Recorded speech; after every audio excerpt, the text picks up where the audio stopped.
Il convient ici de dire aujourd'hui que la situation décriée par les partenaires économiques que nous sommes depuis quelque temps sur les fausses cartes grises, les cartes grises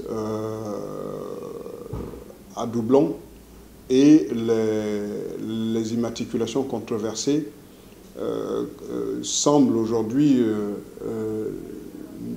être interprété par certains comme étant un complot ourdi contre l'administration de la Direction générale des transports terrestres. Or, ce n'est pas le cas. Il faut le dire clairement, cette affaire ne souffre d'aucune ambiguïté. Les choses sont claires. Les cartes grises, les immatriculations controversées, les doublons de cartes grises, les fausses cartes grises, à moins de souffrir de cécité intellectuelle pour ne pas comprendre les choses telles qu'elles sont, mais le peuple gabonais n'est pas dupe. Et les dirigeants de notre pays non plus ne le sont pas, parce que les choses sont claires. À cela, un certain nombre d'interrogations méritent d'être mises au devant de la scène dans cette affaire-là. La première question qu'on a le droit de se poser, est-ce que ça, c'est une fausse carte grise? Oui, c'est une fausse carte grise que je tiens entre mes mains. Est-ce que cette carte grise est éditée par l'administration des transports, à savoir la Direction générale des transports terrestres? Non. Est-ce que cette carte grise a sur elle la signature apposée du directeur général des transports terrestres?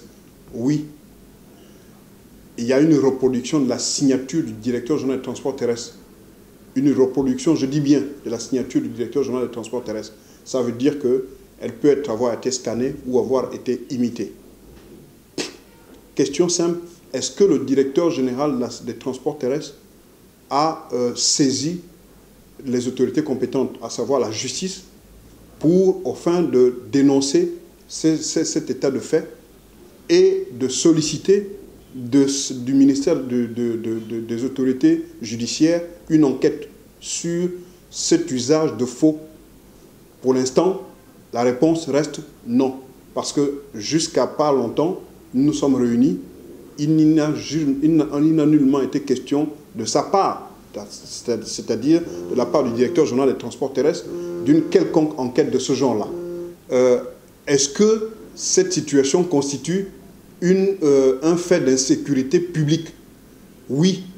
Nous sommes retrouvés avec les autorités du ministère de l'Intérieur qui ont effectivement reconnu le caractère insécuritaire public de l'édition de ce genre de documents sur l'étendue du territoire national. Autre chose, est-ce que cette fausse carte grise profite à un certain nombre d'individus? Oui, aussi bien à l'automobiliste qui s'en sert qu'à celui qui l'édite. Deuxième fait, ce sont des cartes grises en doublon. C'est-à-dire qu'il y a une seule immatriculation pour deux véhicules différents et deux propriétaires différents.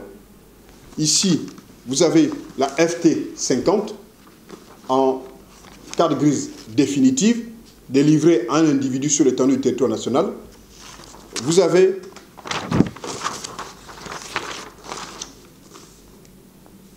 le certificat d'immatriculation provisoire, toujours FT50, délivré à un individu sur l'étendue du territoire national pour le compte d'un véhicule.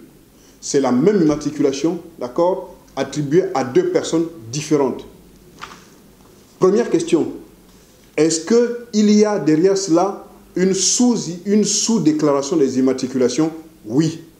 Parce que l'on ne peut pas payer deux fois la même immatriculation auprès de l'État, auprès du Trésor public. C'est la même immatriculation, elle ne peut pas être payée deux fois. Donc il y a une sous-déclaration. Deuxième question, est-ce que cette sous-déclaration des immatriculations profite à quelqu'un? Bien sûr, elle profite forcément à quelqu'un. À qui profite cette sous-déclaration des immatriculations? Question que tous les Gabonais doivent se poser et les dirigeants de ce pays doivent se poser. À qui profitent les sous-déclarations? c'est la question que le ministre de l'économie s'est posée. Pourquoi il y a des sous-déclarations d'immatriculation qui font perdre l'argent à l'État gabonais? Est-ce que le directeur général des transports terrestres s'est inquiété de ces faits-là? Non, à ce jour, puisque ces faits sont connus dans leur administration. Ces faits nous ont été clairement aussi, effectivement, démontrés dans l'administration au cours des discussions que nous avons eues avec le syndicat des agents du ministère les syndicats des agents de la Direction générale des transports terrestres et les responsables du centre d'édition des documents de transport. Question que tous les Gabonais se posent par rapport à cela. Pourquoi est-ce que l'administration des transports terrestres, à savoir la Direction générale des transports terrestres, n'a-t-elle pas diligenté une enquête pour savoir, pour connaître les enjeux qu'il y a derrière cela, il y a qui profite cet état de fait? Rien n'a été fait en ma connaissance à ce jour. Troisième situation que nous avons dénoncée, c'est celle des immatriculations controversées. J'ai entendu le chef, le chargé d'études du directeur des centres d'édition de documents de transport dire dans une chaîne de télévision, dans un média en ligne, que les immatriculations temporaires sont attribuées à des opérateurs économiques et que ces immatriculations temporaires sont de couleur rouge, c'est-à-dire fond rouge, avec des écritures blanches. Question simple. Pourquoi est-ce que le fond rouge, au lieu du fond rouge, on se retrouve avec des immatriculations temporaires en fond vert, à savoir immatriculation diplomatique? À qui profite cet état de fait? Est-ce que le directeur général des transports terrestres a diligenté une enquête pour comprendre pourquoi nous nous retrouvons avec des immatriculations temporaires en vert au lieu que ce soit en rouge? À ce jour, en ma connaissance, rien n'a été fait dans ce sens-là.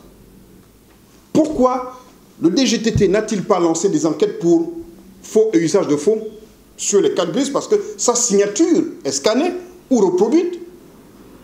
Pourquoi n'a-t-il pas diligenté une enquête pour savoir pourquoi est-ce qu'il y a des doublons, c'est-à-dire la sous-déclaration des immatriculations qui cause un problème dans les caisses de l'État? Pourquoi n'a-t-il pas arrêté depuis plusieurs mois le centre de contrôle technique auto-bilan agréé qui non seulement s'est installé ici à Ouloumi, dans la zone de Ouloumi, sans autorisation, mais en plus, c'est déclaré de tout le monde. Nous avons été devant le ministre des Transports. Le cabinet du ministre des Transports a reconnu effectivement au cours de la séance de travail qu'il n'y a jamais eu d'autorisation délivrée à ce centre de contrôle technique. Et pire, c'est que ce centre de contrôle technique délivre des documents sans équipement, sans matériel, pour lesquels la convention lui a été signée. Pourquoi est-ce qu'il n'y a pas d'action dans ce sens-là? Pourquoi est-ce qu'il n'y a pas d'action pour enrayer le phénomène des immatriculations controversées, à savoir le rouge qui devait être rouge, qui devient vert, et qui peut entraîner des fuites financières face aux obligations des bénéficiaires justement de ces mesures-là devant l'administration publique, devant les trésors publics, parce que pour partir d'une immatriculation temporaire, pour une immatriculation civile ordinaire, c'est-à-dire la plaque jaune, il vous faut déjà vous acquitter de toutes les obligations que vous avez envers l'État. C'est-à-dire tout ce que vous avez reçu comme avantage pour ne pas payer la douane, etc., etc., vous devez d'abord payer cela. Mais imaginez-vous ce dernier qui va se retrouver en train d'avoir des centaines de millions à payer aux caisses de l'État. Il va faire quoi? S'il a la possibilité d'aller se faire une carte grise fausse, mais il le fera. Et ça va le dédouaner de toutes les obligations financières vis-à-vis de l'État. C'est clair. Alors la question que nous nous sommes posée et que nous nous posons, que les Gabonais veulent comprendre, et même que le chef de l'État doit chercher à comprendre, que le Premier ministre va chercher certainement à comprendre, que le ministre des Transports, le ministre de l'Économie, le ministre de l'Intérieur va chercher à comprendre, comment cela est-il possible sans que la Direction générale des transports terrestres n'ait pris des dispositions conséquentes? Alors, par rapport à cela, nous sommes surpris qu'au lieu de faire son travail, la Direction générale des transports terrestres pense qu'il y a un complot audit contre elle. Ce n'est pas le cas.